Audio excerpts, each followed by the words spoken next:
Let's all agree that the PlayStation meeting where Sony showed the PlayStation 4 Slim and the PlayStation 4 Pro was not that good. First we had the Apple meeting on the same day, a few hours before, and normally that's like technical bullshit, and it went on for way too long, and I knew that, okay, after that there's the games convention. I mean, games conventions, press conferences are about excitement, are about awesome surprises, are about cool stuff, and Sony really did deliver on that at E3. So we had high expectations. They announced it a month before it was going to happen. People started rumors, things went nuts.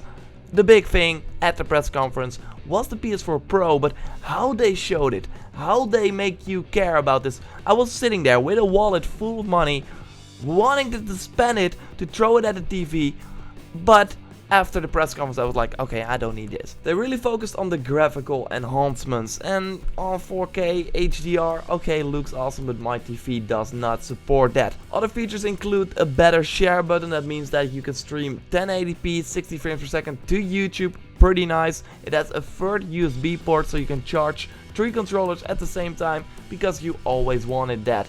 Apart from that, not really interesting stuff. Okay, maybe it will be faster, but Sony did not focus on this. Here to discuss with me this PlayStation meeting and what Sony could have done to make me care. Like I said, I was sitting there with a wallet. They did not impress me. Here to discuss it with me is Zach Sharps, and he of course is the technical man. He knows a little bit more about those type of stuff. He's more a PC gamer, has been playing on a more than 1080p screen for a while now. Zach? Yeah, so essentially the funny thing is about this entire debacle is they showed everyone all the games on a 4K screen at the event itself. If you listen to Digital Foundry, very great YouTube channel, I definitely recommend checking them out because they did a full 30-minute sort of in-depth impressions of the event, and they got really technical with it and really got into the nitty-gritty of what you should expect, how it was, how everyone else felt about it.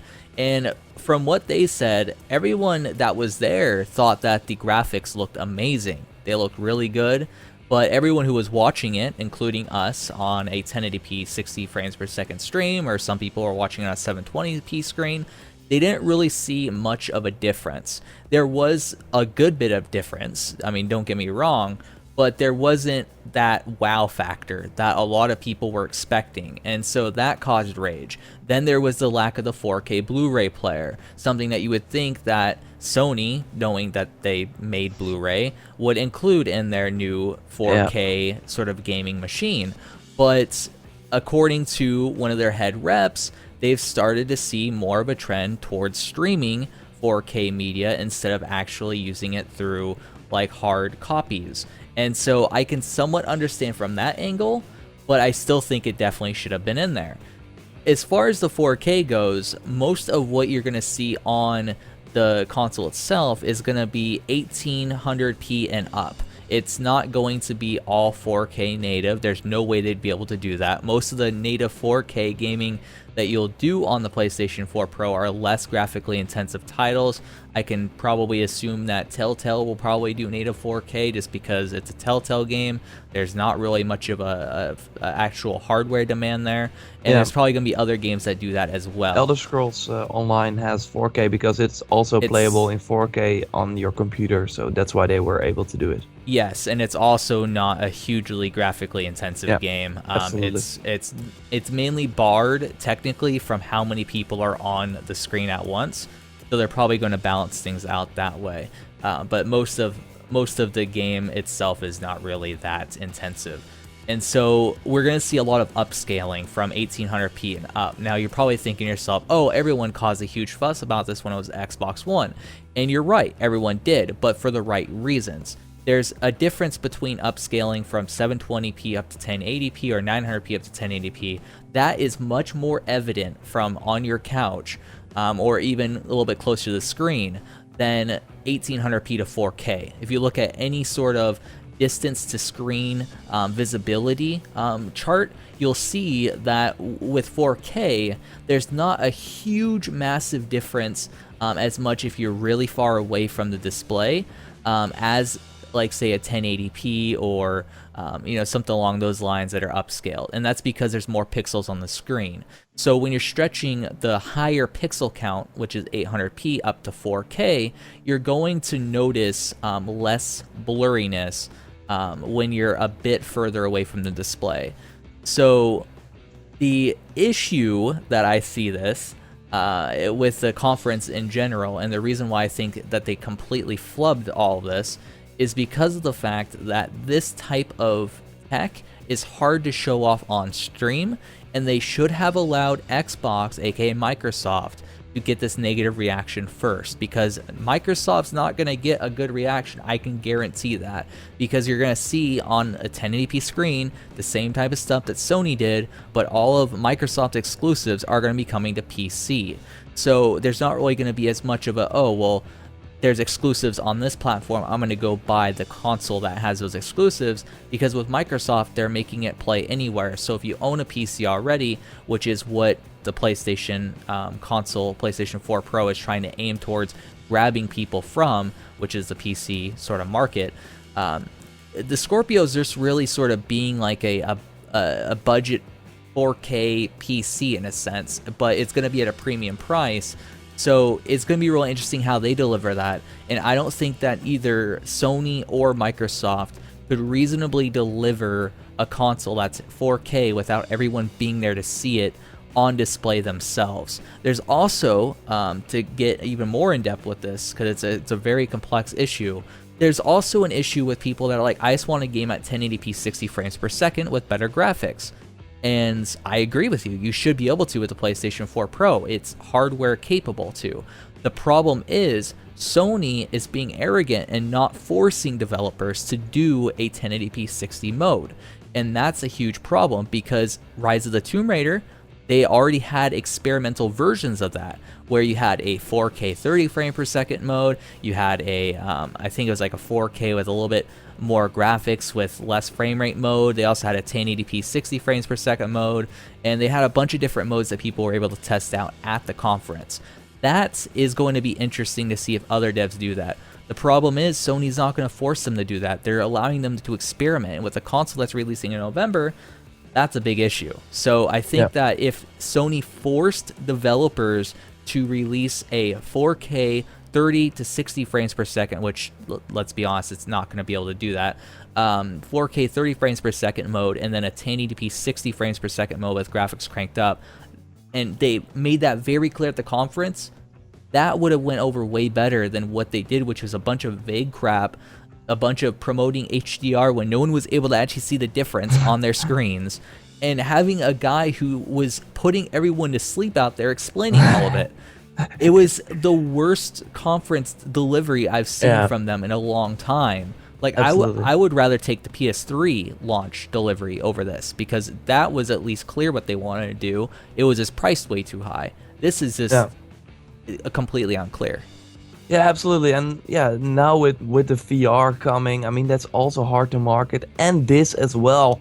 I mean, there are people out there that are, because also on my YouTube channel, people are also in the comments saying, oh, I will buy this because I already have a 4K screen. And that is for these types of people. But yes, I think they, to handle this press conference and go in with so much expectations, the Neo already leaked all the specs and stuff like that, but we thought, okay, there must be more than this, because they're going to have a press conference, and yeah, like you said, you can't show off 4K via a stream when someone can be watching it on their mobile phone and thinking, oh, why should I even bother? Because if they focused on like other features, because let's not forget that apart from the 4K, this system is also faster. Why not show you different load times or something like that? That, yeah, your game boots up faster. Yes, that's awesome stuff. Well, the boot, just to clarify this, the boot times have to do with the hard drive itself. I haven't really looked into specs of the hard drive itself, but I doubt they're probably going, they're probably just doing another 5400 RPM. If they're doing 7200, that would see improvement. I could be wrong, and they may have already clarified that. But if it's 5400 RPM like the original PlayStation 4, you're not going to see any load time difference, even if you put 2 Titan X's in the dang thing. Because it's all really? based Okay. off how fast the hard drive can calculate the data. And that's why people put like SSDs or hybrid drives in the Yeah. PlayStation 4s, and that speeded up boot times tremendously. Yeah, that's right. Okay, well, then they should have thought of something like that, because right now it's really only the graphics. And okay, that's cool. Probably if I go into a random tech store when the system launches and I walk up to a screen and I see Horizon, the Horizon trailer in 4K HDR, I will be blown away, probably. But on the other hand, Horizon already looked awesome. It already looked amazing. I'm not willing to spend more money to have it look even more amazing. And I also think that by the time 4K is like a normal thing, what happened with full HD, I think the PlayStation 5 will be around the corner then, and then you have this PlayStation 4 Pro, and you're just sitting there. Because also, if we look at the 4K screen, like the price of that, it's a really it's a big investment if you wanna have this 4K gaming. And also something you said, they should have a 1080p 60 frames per second mode for every game. Well, this system, all the games that are out there, all the upcoming games, should have a PlayStation 4 Pro mode. There are a ton of games missing that they didn't even talk about. I mean, Activision comes up the stage, Call of Duty, but for example, where's Destiny? Where's Overwatch? GTA? A ton of people still play that. Well, are those games not going to get support because probably Rockstar thinks, for the 2% that has this system, or maybe a little bit more, it's not really worth our time. We can better focus on GTA 6 and have that at 4K or something like that. Really, at this point, why bother? Because you have to also, there is like a sticker they will put on the box with, oh, this one is PlayStation Pro enhanced. Okay, cool. So if you have this system, you still have to look at what games you can really play, because otherwise it will just not matter. And that's what I really miss. I was also hoping for some awesome features. I mean, at the doc that leaked, so it was like earlier this year when they were like they were informing the devs, okay, we have this system coming. That whole document leaked, and there were also like stuff like, okay, maybe you can play 2-player split screen, but on the PlayStation 4 Pro you can do 4-player split screen, stuff like that. Or maybe you can do split screen while other games on the normal PlayStation 4 can't. That would be a game changer or something like that. Not this. This is just, it looks better, and of course if you want that, go right ahead. But for a ton of other people that were ready to spend a ton of money on this thing, and I think a ton of people were really, if you looked at the internet, or if I spoke with people, they really thought, okay, a better PlayStation 4, I'm all for it. I use it every day. I'm willing to spend more money to have it a little bit faster. Of course, the graphics, you already knew that, but also some other features. I mean, there are still some features from the PlayStation 4 reveal event that are not even in the system right now. Like, try this game for 1 hour before you buy it. Stuff like that. Maybe it's not possible on the current PS4 hardware. Of course, that's streaming, but I don't know, it's something like that. But then you have it on the PlayStation 4 Pro. It's not really a game changer. Your game is still the same, but you can do something that other PlayStation 4 owners can't. That's pretty cool, and not only better graphics. So, I don't know, man. Will you buy it, or? I'm still up in the air about it. My gut tells me not to, just because of the fact that I have a really good gaming PC in general, and I've gamed on 4K, and there is an issue with 4K also that we talked before the show, that there's a minefield of really bad 4K screens out there, and even from reputable brands that we all know and we all possibly own televisions and monitors from.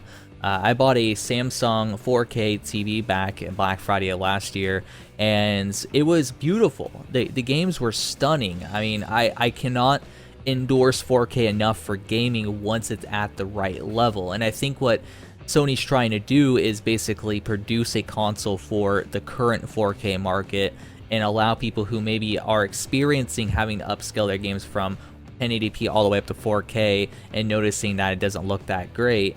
They're probably trying just to sort of band-aid over that particular part of their entire space and just, you know, bring in the PS4 Pro. So I don't think this is going to be like a mass market appeal thing, especially not right now. I think that will hold that off for the PS5 and once 4K becomes a lot more developed. But it's really interesting because you can go right now, you can buy a 4K TV for, you know, $400 or $500, and it's from a reputable brand like Vizio or Samsung, and even 50 inches, you're like, oh, this 4K is cheap. Like, why doesn't everyone buy this? Then you start gaming on it and you realize the input delay because of the high amount of response time that the particular displays have, unless you spend up like $800 to $1,000. So a lot of people are going from, you know, 1080p TVs that are really farther developed that only have like 5 to 10 millisecond delays, all the way up to 15 to 20 to 25 millisecond plus delays that are just really bad to game on, because you press like an input and you can notice a little slight delay, but that slight delay kind of feels like everything's sort of lagging a bit. And some displays handle it better than others with like a game mode, but then it degrades the quality of the video. So why would you even, you know, have that on, and why would you even game at 4K at that point? So there's a lot of TVs out there that a lot of people, before they even plug their PlayStation 4 Pro into them, they're not going to realize the input delay on them, because they're going to go up like to a Best Buy or a Walmart or, you know, any random electronics store, and they're going to, you know, look at the display. They're like, wow, this is amazing, this looks fantastic, I can't wait to get home to game on that. Then they're going to game on that display and they're like, oh, this is not good. And I guess some people may not notice it. Maybe there's not a lot of people out there that are really wanting super responsive controls, but I know that there's a good bit of people that are, and I know that people have already been complaining about this on Facebook. So it's one of those things where there's not only a early sort of staged market of 4K in general, where there's a huge minefield of bad displays out there, and people are going to have to sort of hope and pray that they get a good display. And one of the things that the Digital Foundry guys were talking about was that some of the displays with HDR increase that input delay when you turn HDR mode on. So that creates an even bigger issue, because one of the key features that they were bragging about, HDR, will increase your input delay. So it's like, is it too early, or are they just trying to put a band-aid over a market that already exists? I think they're just trying to put a band-aid over it, but at the same time, they're bringing a bunch of negative press when they don't need it. They should have just rushed out exclusives for this holiday season, and then waited until Microsoft played their hand. That way they can counter it, just like they did so beautifully when the original PlayStation 4 was revealed. Yeah, absolutely. I totally agree. But I think that this was also something from Sony higher up. Hey, we have a ton of 4K TVs. Guys, if you make a console dedicated to 4K gaming, maybe we can sell more TVs. I think maybe this was also has something to do with that, but yeah, those divisions are not making a lot of money. Sony is really banking on the PlayStation brand right now, and if those like diseases, just to call them a little bit that, are going to interfere with the PlayStation 4 that is going very well, maybe that's going a little bit wrong. What do you think of the whole PlayStation 4 Pro situation of the PlayStation meeting? I'm curious. Let me know in the comments down below. This was part of the Everything Gaming Podcast episode 3. You can listen to that full episode by clicking on the link I put in the description below, or going to iTunes. Just search Everything Gaming Podcast. You'll be fine. Like this video if you did. Subscribe for more reactions on the latest gaming news, game predictions, and way more. Thanks a lot for watching, and I will speak to you next time. Goodbye.